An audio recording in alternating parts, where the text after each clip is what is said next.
Okay guys, so next topic to figure out would be these digital displays right here. So here I've got my potentiometer voltage output and my potentiometer percentage output. So the way that I've dropped these guys in there is I've stopped the animation.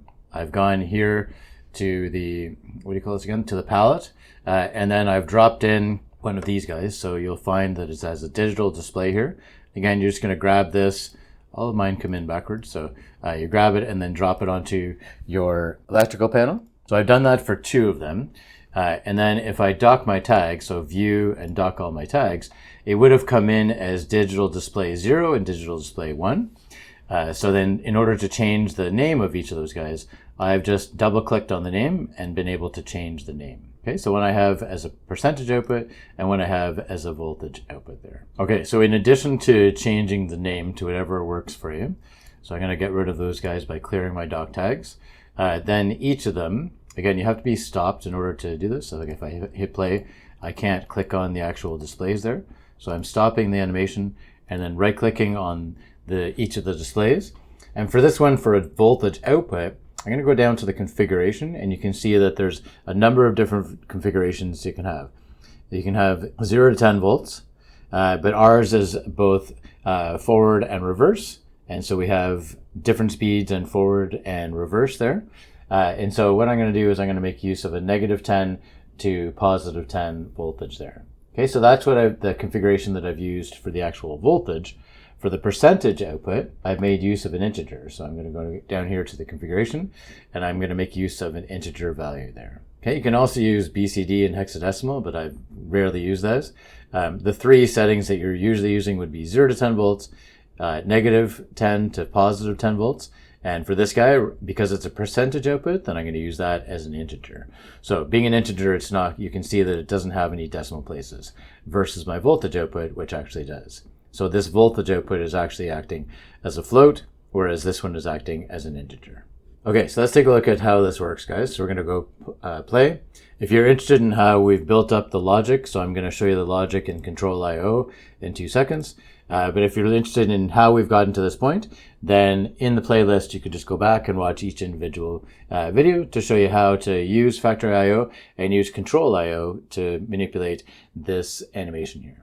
Okay, so I'm going to start off by hitting my start button. So prior to hitting the start, you can see that nothing changes. I can change from forward, which is state 0, to reverse, which is state 1. I'm going to start off in forward. I'm going to hit the start push button. Nothing happens at the moment until I grab the potentiometer and then increase it in a positive direction. If I increase it in a negative direction, you can see that nothing happens on the conveyor there. I want this to be moving forwards, so I'm going to move it up to 0. Let's dock our tags again so we can see the value that's happening here. Beautiful. So we can see the actual values here. Okay, so we're at negative 3.3. I'm increasing that voltage up, and as soon as it goes positive, then I have the conveyor moving in a positive direction or a forward direction. The forward light is on, and right now you can see that my potentiometer is at 6.5. So that voltage is clearly seen here at 6.51. And then in terms of percentage, we're just multiplying that by 10, and obviously no decimal places, so we're at 65% of the speed. I can go up to 100% of the speed, so that's my maximum 10 volts. So we got, that's super loud, hang on, sorry about that. Super, so sorry. Hang on. Let's go to File and Options. And every time that I turn this on, it has the volume at max. So sorry about that. Okay, let's try it again. So we're at max 10 volts here. And then as we reduce our output, there's 89%. And we've got 55%. And the resolution of this pot is quite coarse in that it changes very quickly. Now, for this pot percentage, no. Can we change this one right here? Can we? No, it doesn't look like we can actually physically change that value unless we are changing the potentiometer there. Okay, so we can go from 0 to 100% in the forward direction. You can see that I'm in negative 0.9, so that stops the conveyor moving in the forward direction. I'm now going to change to the reverse direction by changing it to state 1. And as soon as I go into state 1, you can see that I've got that 0.9 volts clearly seen here, and it's obviously negative 9% there. So now I'm going to increase that voltage in the negative direction, which speeds it up. We've just got the pallets coming off the back end here. Again, we can have a maximum of 10 volts, so negative 10 volts. Okay, and that gives us our maximum speed.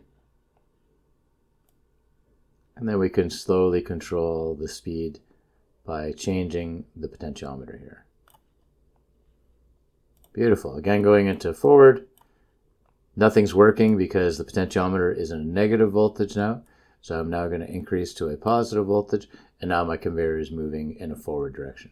Okay, let's take a look at the logic for this guy. Okay, let's darken up the background just by clicking on this eye here. There we go. So the logic for this guy was that, again, from previous videos, start button sets a set reset. The stop push button goes through a NOT, which resets the set reset. If this is set, then we have a Boolean value, which is just a memory bit. It's memory allocation 0, so bit 0. And we're turning on the start push button light. If this is not true, then it goes through here, and then my stop push button will be true or illuminated. On the other side, we have a float. We're saying that if it's greater than 0, then have an output go out. And here, as long as this value is less than 0, then have this output go out. So we have positive and negative values. We have the state of the selector switch. So the forward state is Boolean 4, and our reverse state is Boolean 3. So those are just our inputs there. So that's just the selector switch, the controlling forward or reverse direction. And we have to actually have the start push button or the set actually set first in order to also go into this AND. This AND has 4 inputs. We're only using 3. And the output, if we are in the forward state and we've hit the start push button, and in this case the potentiometer is greater than 0, then we'll have an output. The forward light will be on, and a Boolean memory bit 1 will be set. That will go into an OR. And then this is like a move. The assign is like a move instruction. So it's moving a value out to the conveyor. So the conveyor is now at 2.859. And in order to have the voltage output, all I've done is just bring in a float. So I am just using the potentiometer voltage output. So I'm using this guy right here, and I've dragged it over. You can clearly see that it's a float. And I've just put it in parallel with the conveyor. So whenever the conveyor value is set, then the potentiometer is going to see the exact same voltage. Okay, so that takes care of this one here for our voltage output. Now to look at the potentiometer percentage output, we go back to control IO.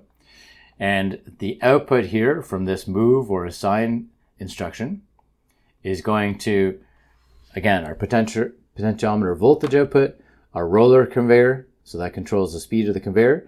But then in terms of the percentage, we need to multiply the value by 10.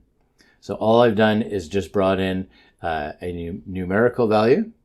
So I did that quickly, but I went up to sources, brought in a numerical value and dropped it in.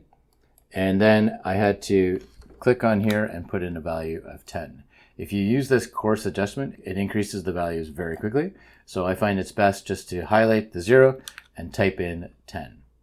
Okay, so we're multiplying the output of the move instruction or the assign instruction by 10, and that's going to my potentiometer percentage output. Okay, so that provides me with a negative if I go into the reverse direction and then change. So again, changing this does nothing to the conveyor unless I am in the run mode. So I'm going to hit the start push button.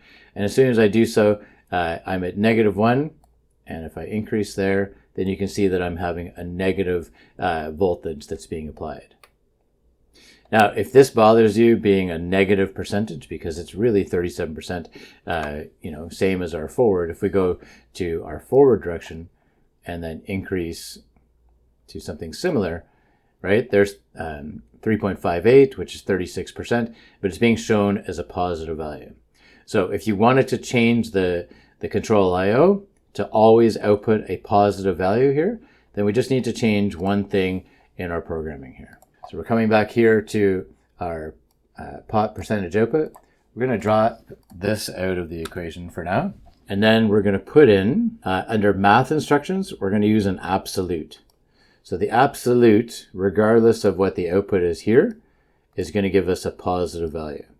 So that way, in both forward and reverse, our percentage should be a positive value now. Okay, so I went to math, brought in an absolute, and just put it in series between the multiply instruction and my output to the potentiometer percentage output display.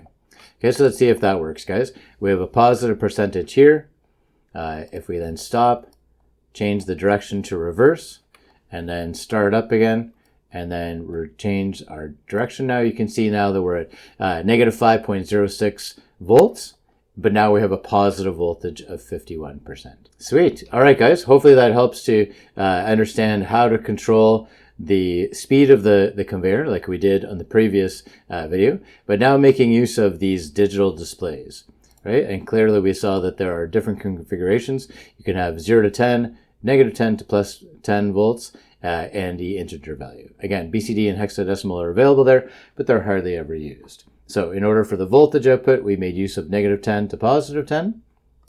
And then in terms of our percentage output, we made use of an integer value. Excellent. Okay, guys, hopefully this video helped. You now have a good understanding of the digital display in Factor I/O and how to use Control I/O in order to display your values that we're seeing on the potentiometer in terms of voltage output and in terms of percentage output. All right, guys, thanks very much for watching all to the end. I'll see you guys on the next video.